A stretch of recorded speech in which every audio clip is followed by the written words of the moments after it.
Bonjour, alors je voulais vous guider un peu, vous donner quelques conseils, quelques trucs pour le prélab du problème 1.6 sur la déviation minimale d'un prisme.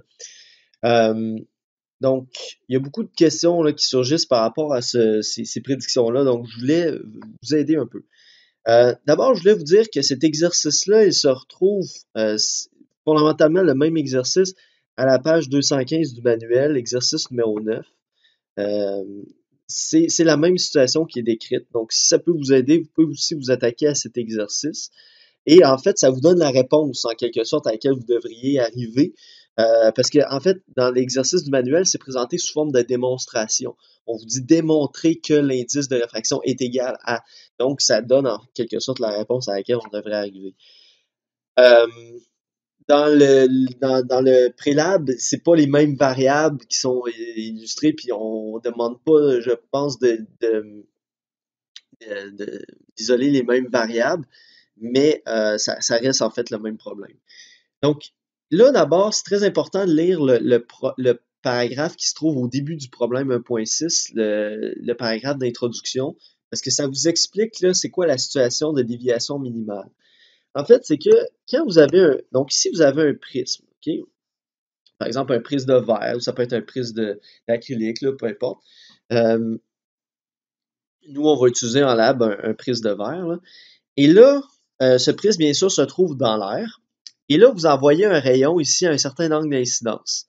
Ici, on l'appelle θ, mais dans le protocole, nous, on va l'appeler I, l'angle d'incidence, peu importe. Alors, on envoie un rayon à un certain angle d'incidence. Le rayon ici va être réfracté, bien sûr, à l'intérieur du prisme, et à sa sortie dans l'air, il va être réfracté une deuxième fois. On connaît ici l'angle au sommet du prisme. Dans le problème, dans le livre, là, il l'appelait alpha, mais nous, dans le laboratoire, on l'appelle phi, l'angle au sommet du prisme. Et dans le problème du laboratoire, on considère que c'est un triangle isocèle. Donc, ça veut dire avec deux côtés égaux. Ça veut dire que le côté ici va être égal au côté ici. Donc, on peut tout de suite savoir que les deux angles à la base du prisme vont être égaux puisque c'est un triangle isocèle. C'est pas un triangle équilatéral, donc les trois angles ne sont pas égaux, mais les deux angles du bas sont égaux puisque le côté ici est égal au côté à droite. Alors là, ici, ce qu'il faut comprendre, c'est que dans une situation comme ça, le rayon qui va sortir ici va avoir une déviation par rapport au rayon initial. D'ailleurs, vous avez fait ça en laboratoire. Dans le premier laboratoire qu'on a fait la première semaine du cours, on a vu effectivement que quand on envoie un rayon à travers un prisme, le rayon va être dévié, bien sûr, par rapport à sa direction initiale. Donc, la direction initiale du rayon, c'est celle-ci, et la direction finale du rayon, c'est celle-ci. Donc, l'angle qu'on a entre les deux, c'est notre angle de déviation delta. Quelque chose qui va se produire, c'est que si on envoie notre rayon initial, si à la place de l'envoyer comme c'est représenté ici, mettons qu'on l'envoie comme ceci, bien sûr, il va dévier différemment à l'intérieur du prisme. Donc, il va avoir un angle de déviation qui va être différent. J'ai tracé de façon très approximative un deuxième rayon qu'on enverrait, celui que j'ai tracé en vert ici, on enverrait un plus grand angle d'incidence. Vous voyez, on l'envoie à un angle ici qui est plus grand par rapport au rayon rouge qu'on avait tout à l'heure. Alors, on envoie un plus grand angle d'incidence, il va dévier différemment ici à l'intérieur du prisme et il va sortir à un angle différent aussi. Et donc, l'angle de déviation ne va pas être le même que tout à l'heure. Donc, si on regarde la différence entre le rayon, la direction initiale du rayon et la direction finale du rayon, l'angle qu'on va mesurer ici, l'angle de déviation qu'on va mesurer, ne sera pas le même que celui qu'on avait tout à l'heure. Et en fait, dans cette situation-là, ici, l'angle de déviation serait plus élevé. Alors, dans le fond, ce qu'on peut démontrer, c'est que la situation qui va donner lieu à la plus petite déviation possible, la longue déviation delta ici le plus petit possible, c'est la situation qui est illustrée sur le schéma. C'est-à-dire la situation où le rayon à l'intérieur du prisme va être parfaitement horizontale. Quand je dis horizontale, je veux dire parfaitement parallèle à la face du bas. Et le rayon qui ressort à droite ici est parfaitement symétrique par rapport au rayon qui rentre à gauche. Ça, c'est la situation qui va donner lieu à la déviation delta minimale, la déviation la plus petite possible. C'est la situation qui va faire en sorte que le rayon va ressortir à un angle de déviation le plus faible possible par rapport à sa direction initiale.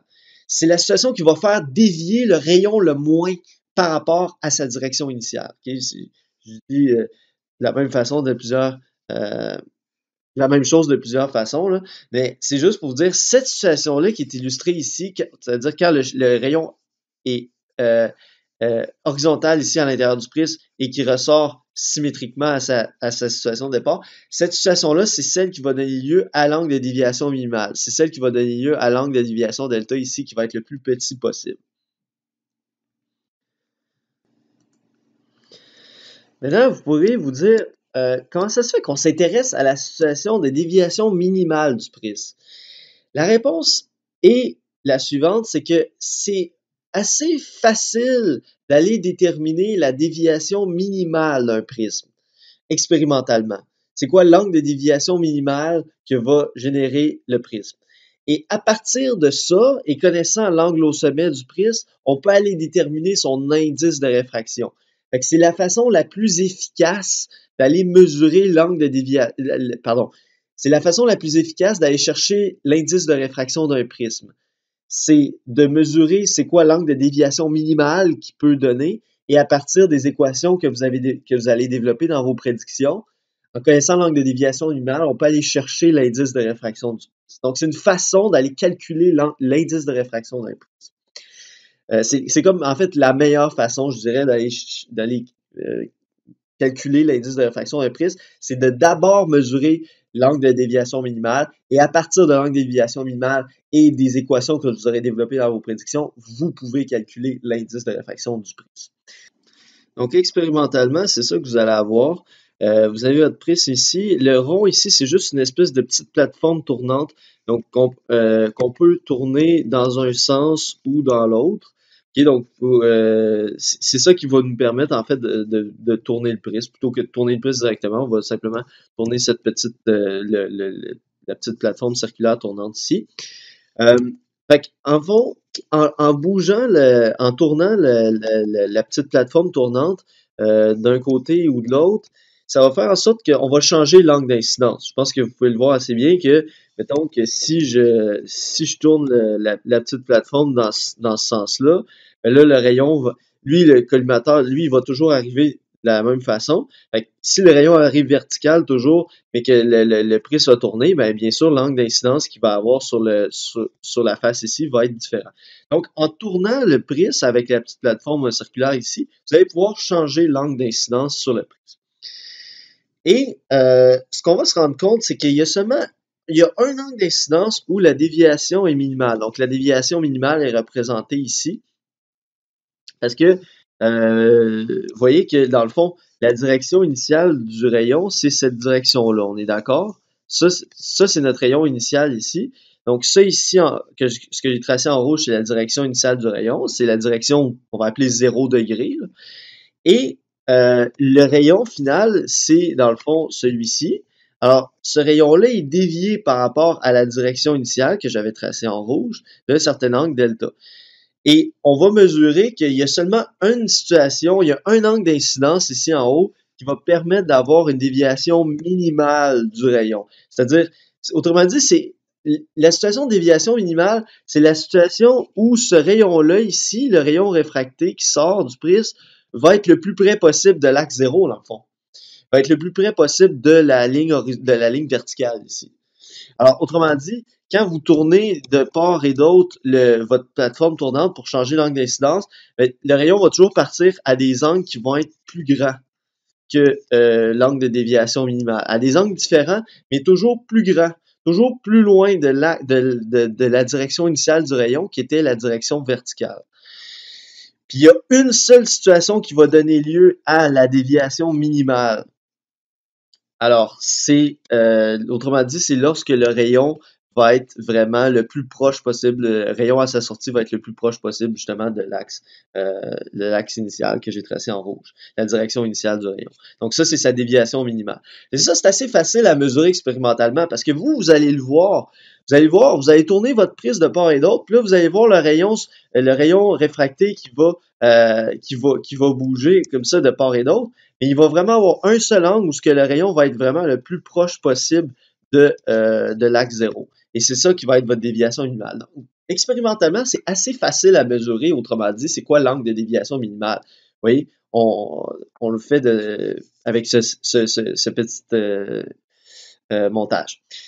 Maintenant, ce que je vous expliquais, c'est que la déviation minimale, elle se produit lorsque justement le rayon arrive parallèle à la face du bas. Fait que là, dans le fond, dans les prédictions, ce qu'on vous demande, c'est de faire un peu de mathématiques et de géométrie par rapport à cette situation-là. Donc là, avant de commencer vos prédictions, ce que je vais vous proposer, c'est de faire vraiment d'abord un gros tracé, vraiment un gros schéma. Là. J'insisterai jamais assez là-dessus, parce que plus on fait un gros schéma, plus c'est facile d'être clair. C'est clair, ça c'est écrit dans le ciel. Plus c'est gros, plus c'est facile d'être clair. Évidemment, il faut que vous fassiez avec une règle aussi, sinon ça va pas être clair. Idéalement, il faut que vous utilisez des couleurs. C'est tous des trucs que je donne pour que votre schéma soit le plus clair possible. Puis quand je dis qu'il faut que ce soit clair, c'est pas juste pour moi, c'est pas juste qu'à moi je vous corrige, je veux que ce soit clair, c'est pour vous aussi. Souvent, quand je vous aide à résoudre des problèmes, tout part du schéma. Puis là, après ça, je vous demande de faire un schéma plus gros. Puis là, tout de suite, vous trouvez la réponse vous-même parce que ça devient évident.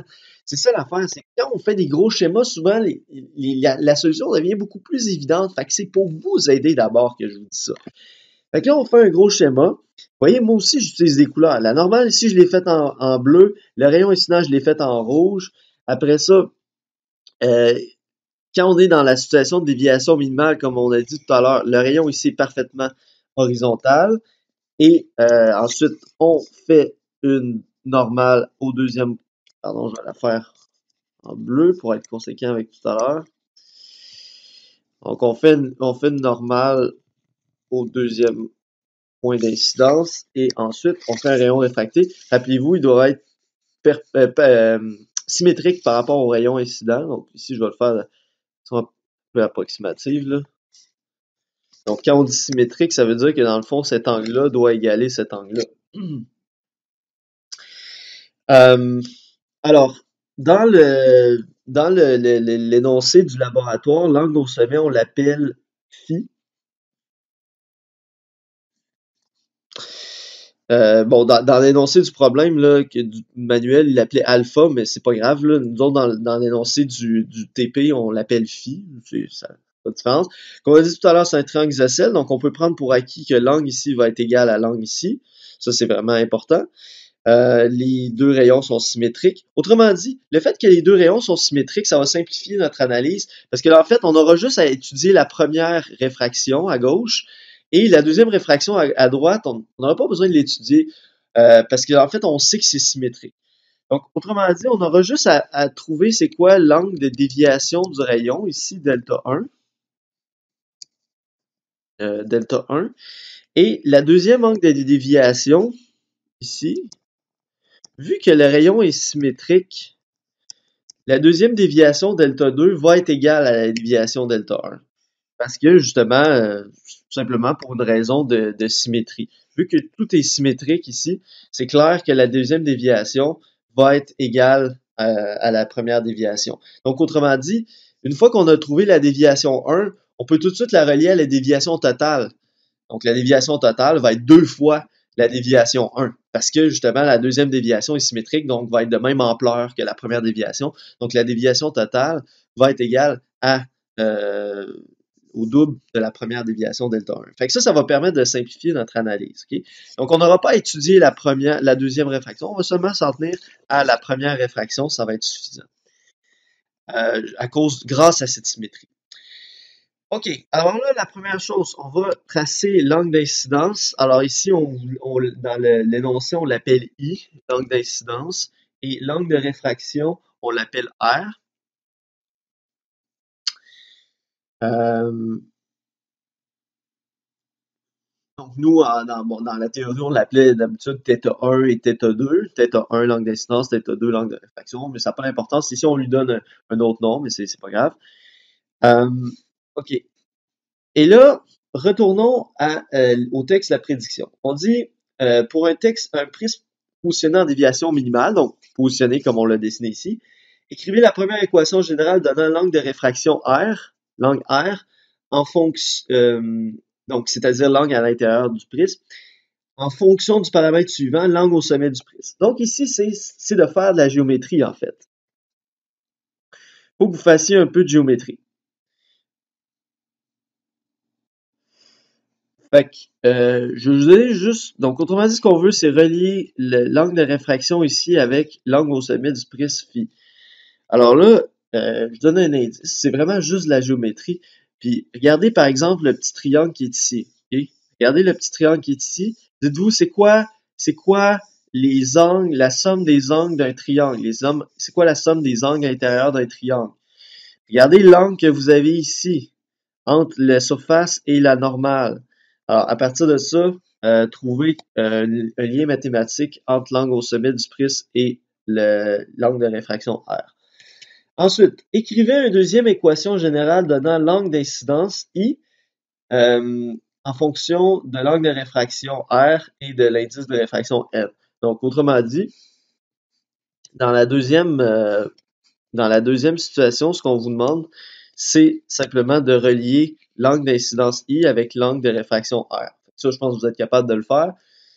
La section 2.4, c'est quoi l'équation qui relie un angle d'incidence avec son angle de réfraction? Je vous laisse réfléchir à ça. Troisième chose, écrivez une troisième équation générale donnant l'angle de déviation minimale, delta minimal. En passant ici, on se réfère toujours à notre schéma ici. Le delta minimal, vous voyez, c'est l'angle de déviation totale entre la direction initiale du rayon et la direction finale du rayon. Donc, delta minimal, dm, c'est vraiment le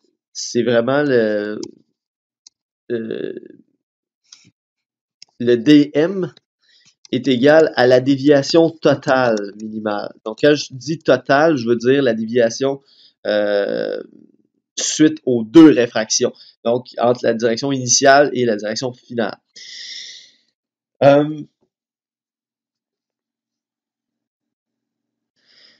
Donc, autrement dit, ici, ce qu'on veut, c'est que d'abord, il faut que vous alliez trouver c'est quoi la valeur de l'angle de déviation delta 1 en fonction de l'angle d'incidence I et de l'angle de réfraction R.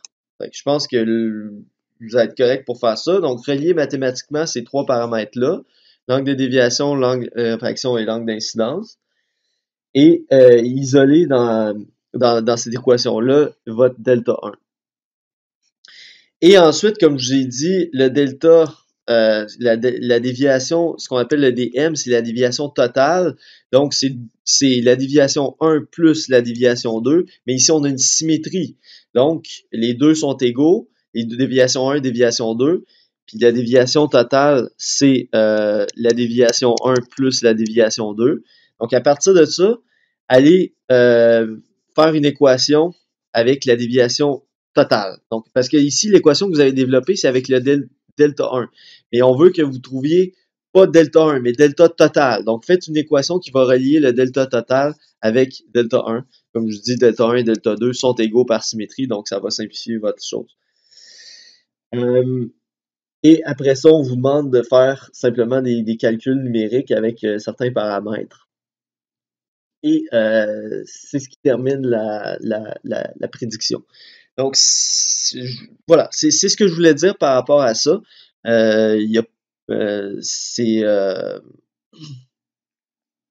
C'est pas sorcier, mais je voulais juste clarifier un peu là, certaines choses dans ce prélat. Bon travail.